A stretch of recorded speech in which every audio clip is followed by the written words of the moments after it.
kayo ang unang-unang makakarinig. This song talks about a love of a best friend. A love of a best friend that surpasses time. Yung pagmamahal na kahit wala na siya, medyo kita mo pa rin, ramdam mo pa rin pagmamahal niya. In my case, para sa akin, yun yung aso namin, si Fitz. Naisip ko lang, paano kaya kung may kanta siya for me? Hindi ako yung may kanta for her. Paano kung si Fitz, may song siya for DJ for me? This would be that song. And pinarinig ko, I made Jongyul listen to the song. I explained to Jongyul what the song is about. And he wrote a verse for the second verse. What was your reaction when I told you, can we write something? Well, when I wrote the lyric of this song, my part, I thought about your story, about your friend, and I also thought about my long-distance friendship. Like you and me, we have a long-distance friendship. Thank you. I miss TJ Morton every day, but I can't see him. We are so far away each other. Manla, and so. And this song always reminds me of my friend, TJ Morton. So that's why I love working on this song. Tonight is a night where dreams come to reality. Dreams come to reality. Isa na to dun. I've always dreamt of doing a collab with 10cm. Finally, tonight is a reality. Everybody, this song is called Silver by 10cm and DJ Montero.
I'll miss you, my shooting star.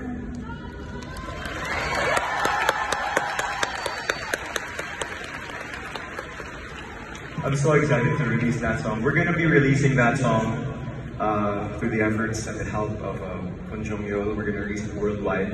So you take a listen to it. The song is called Silver. Yung may sabihin ko to, Silver by DJ Monterde and